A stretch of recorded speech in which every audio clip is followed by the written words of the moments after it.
Let's dive right into this explainer. Today, we're doing a psychological autopsy on what is arguably one of the most famous, and let's be honest, deeply unsettling psychological studies ever conducted, the Milgram Experiment. It's a study that fundamentally reshaped our entire understanding of human behavior, authority, and our internal moral compass. So, would you intentionally harm a perfect stranger just because someone told you to? It's a question we all kind of think we know the answer to, right? If I asked you that right now, you'd almost certainly say absolutely not, no way. But back in 1961, a Yale University psychologist named Stanley Milgram designed a study that totally shattered that confident assumption. You see, right after the horrors of World War II, Milgram wanted to figure out if ordinary, everyday people could be pushed to commit literal atrocities simply by following orders.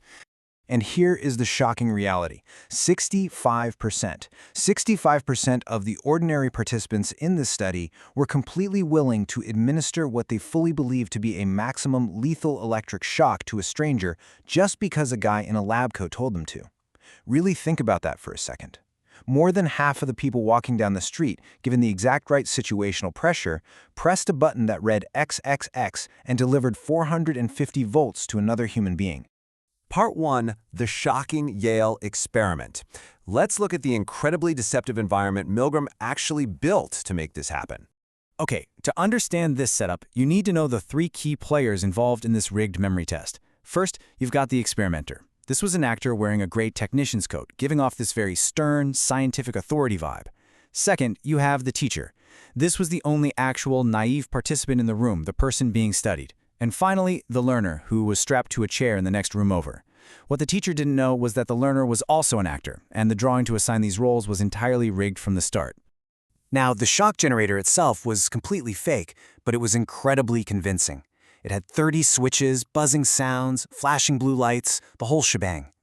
To convince the teacher that this machine was dangerously real, they were given a mild 45-volt test shock to their wrist before things even started. From that exact moment on, they completely believed every switch they flipped was sending raw electricity into the learner next door.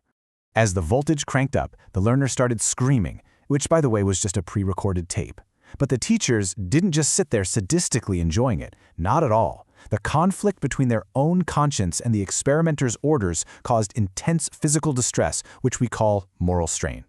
I mean, these people were sweating, trembling, stuttering. Some were digging their fingernails into their own skin. In extreme cases, participants even had full-blown seizures. They were literally begging to stop, and yet they kept flipping the switches. Part 2. Entering the agentic state. So how on earth did they keep pushing those buttons despite being in absolute agony? Well, it comes down to a massive psychological shift. Milgram theorized that when we're in the presence of a legitimate authority figure, we undergo what he called an agentic shift.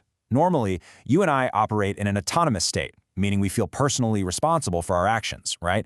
We feel guilt if we mess up. But in the agentic state, we basically trade our personal autonomy away to become a mere instrument of someone else's will. When the man in the lab coat said, "I take responsibility," the participants mentally transferred the blame onto him. That drastically reduced their own psychological burden. And to mentally survive this agentic state, they actively tried to minimize their perceived involvement. It's wild to see how hard they fought their own consciences. Some used avoidance. They would literally just look away from the experimenter or the machine.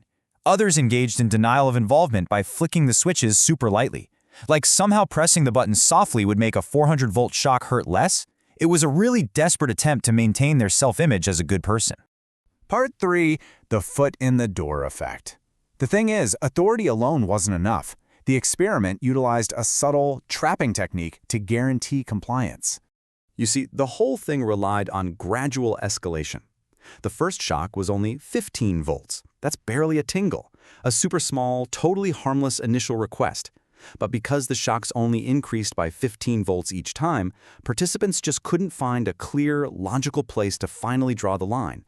I mean, if you just gave someone 195 volts, why is 210 suddenly the unacceptable limit?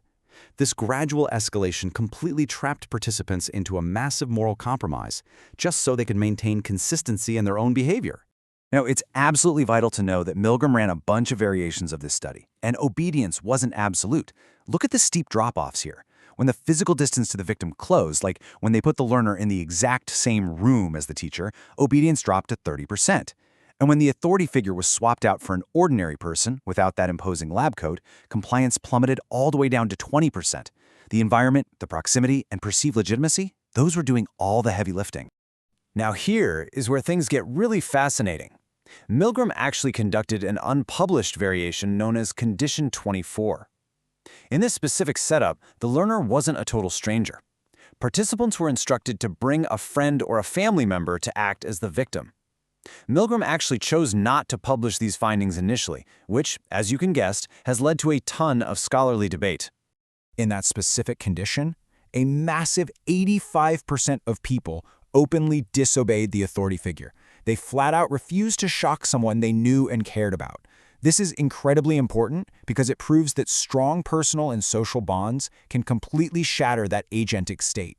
Yes, authority is incredibly powerful, but human connection acts as the ultimate circuit breaker. Part 4. Rethinking Blind Obedience. Modern psychologists have looked back at all this data and offered a brilliant twist on Milgram's original conclusions. Researchers Alexander Haslam and Stephen Reicher argue for a completely different theory called engaged followership. They basically suggest that these people weren't blindly obeying at all. Actually, they actively identified with the experimenter as a champion of progressive science at Yale University. They genuinely believed they were contributing to a greater, noble scientific good, and it was that shared social identity that helped them justify the intense harm they were causing. So the real takeaway here is that whether it's through the foot-in-the-door technique or engaged followership, these exact same social pressures influence our everyday behavior. We see it in conformity studies where people literally copy the wrong answers just to fit into a group. We see it in the gradual escalation of rule-breaking in corporate boardrooms, or when you're in a group project and everyone just relinquishes responsibility. The mechanisms of the Milgram experiment are honestly operating all around us all the time.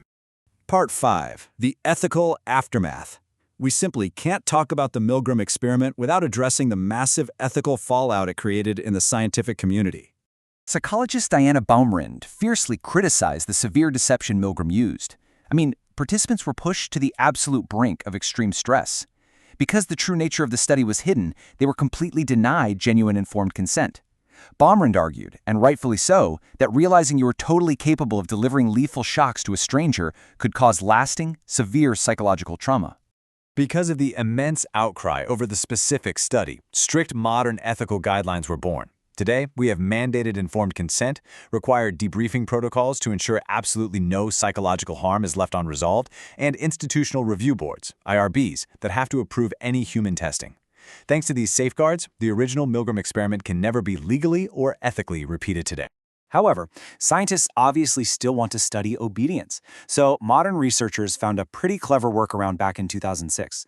Mel Slater and his colleagues recreated the experiment using a highly immersive virtual reality environment. Instead of a human actor sitting behind a wall, participants interacted with a computer-generated VR avatar. And the results?